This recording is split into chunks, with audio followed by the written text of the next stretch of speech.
Ashamaa harka fuunee kun madda odeeffannoo appilikeeshinoota moobaayilaa kan ta'e yuutuubii chaanaalii Abii Appiiti. Egaa daawwattootaa fi jaallattoota chaanaalii kana akkasumas warreen viidiyoo kana ilaalaa jirtan hunduma keessanuu nageenyi koo kan kabajaa fi jaalalaa iddoo jirtanitti isin haa ga'u jechaa.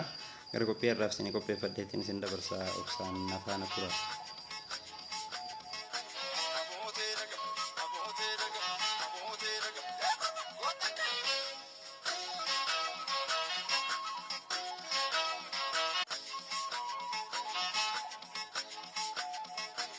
Deebinee jirra hordoftoota chaanaalii kana kanneen taatan hunduma keessanuu akkuma dursa irratti isin ibsuudhaaf yaalee ture gara qophii isin qopheeffadheetti darbuu kooti.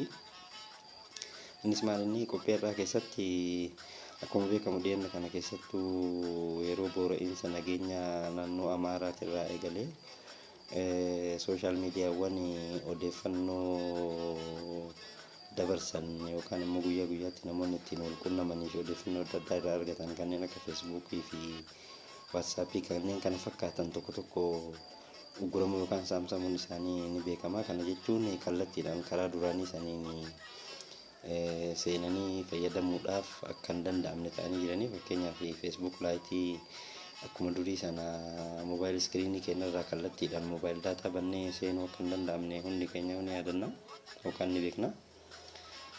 Sababa kana ta'eef karaa oppeeraa qofaan akka fayyadamaa jirruu fi inni sun immoo baay'ee saffisa kan hin qabnee fi fayyadamuudhaaf mijataa kan hin taane ta'uunis ni beekama.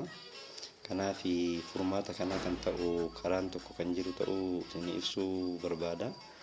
Karaa kanas fayyadamuu kan nu dandeessu appilikeeshiniin tokko mataa isaa danda'e kan jiruu fi akkaataan itti fayyadama isaa salphaa kan ta'e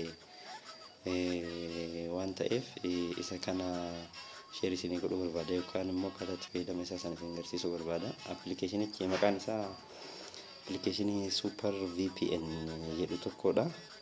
Appilikeeshinii kana kanneen daawunlood godhuu barbaadan koomantii kennuu dandeettu yookaan immoo namarraallee karaa adda addaatiin dabarfattanii kanneen qabdan erga appilikeeshinicha moobaayila keessanirra qubsiifattanii yookaan instaal gootan booda akkaataa armaan gadii kanaan itti fayyadamuu kan dandeettan ta'uu ibsuu barbaada. Appilikeeshinittiin moobaayila keenyarra erga goone yeroo install taate mallattoo furtuu kana kan qabdudha. Ishii iskiriinii kiyya irratti gara gadiitiin isinitti mul'attu kan mallattoo furtuu qabdu kana jechuudha. Yookaan immoo ishee kana isheen qabadhee sochoosaa jiru kana akkuma sanatti itti fayyadamuu dandeettu. Ani gara fideen isinitti agarsiisa. Egaa jalqaba irratti appilikeeshinicha fayyadamuudhaaf osoo appilikeeshinii kana keessa seennee akkaataa itti fayyadama isaa sana ilaalle dursinee wantoota godhuu qabnu ni jirani. Egaa moobaayila keenyarra qubsiifannee yookaan immoo instaal goonee booda osoo akkaataa itti fayyadama isaa hin ilaalin yookaan immoo appilikeeshinicha taap goonee hin seenin dura wantoonni godhuu qabnu jirani.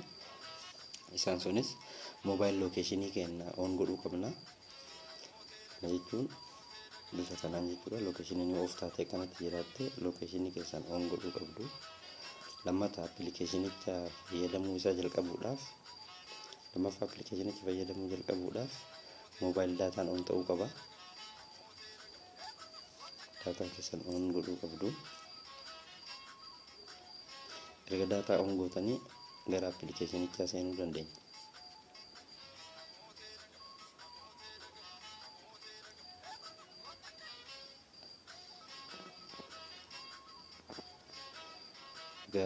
Yeroo gara appilikeeshinichaatti seennu wantoota adda addaa jalqaba irratti nu gaafatuu danda'a.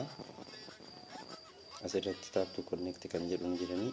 Mallattoon biraa mul'atu ni jira kan eegnu jechuudha. Isa kana olitti lookeeshinii waan jedhamtu geengomaan taatee gara harka bitaa kanaan yeroo xiqqoo turtee erga seenne kan mul'attu ni jirti ofuma isheetiinu. Ishee sana eeguu qabna. Lookeeshinii agarsiisa. Erga bifa kanaan mallattoon lookeeshinii yookaan immoo alaabaa agarsiistu kun immoo baate taaptuu konneekti kan jedhu kanarra tuqu. Gaaffilee jalqaba irratti nu gaafatu kana okee jenna. Konneekti nuuf ta'aa jira jechuudha gara intarneetii. Yeroo konneekti ta'ee mallattoon agarsiisu jira. Halluun keelloon kun gara adiitti deebi'ee barreeffamni immoo gara halluu cuquliisaatti yeroo deebi'ee fixattu disconnect jedhee nu seenee jira jechuudha. Yeroo kana asuma baanee gara Facebook laayitii keenya deemnaa jechuudha. Iskiriinii kan irratti yookaan immoo WhatsAppii.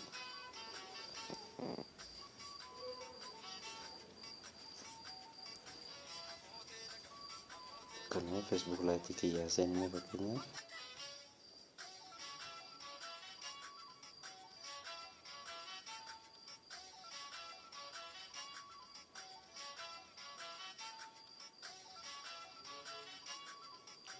argitanii naaf eegaluudhaaf yaalaa jira jechuudha. Obsaan eeggadhaa.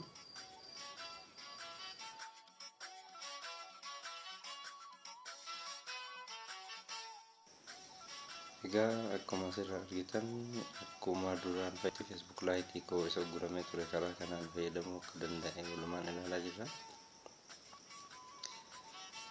Kunoo walumaan arguutti jirra. Meeseejii koo ilaaluuf barbaadee komantii kan gargar ilaaluu barbaade fuula koo jalqaba akkuma jiranittis markitaniin akkuma duraan fayyadamutti kan fayyadamuu dandeenyu ta'uu waliin agarree jirra. Kanaaf karaa kanaan isin hundi keessan fayyadamuu dandeettan jechuu isin dhaamee asumaan isin gaggeessuu barbaada. Kanadhaaf jedhee asuma irratti xumuree nagaa isinitti dhaamee deemuu kooti. Yaadaa fi gaaffii qabdan komantii irratti barreessuudhaan kana caalaa wal hubachiisuu ni dandeenya. Akkasumas viidiyicha laayik, sabiskiraayibii fi sheer godhuun irraa hin hafina.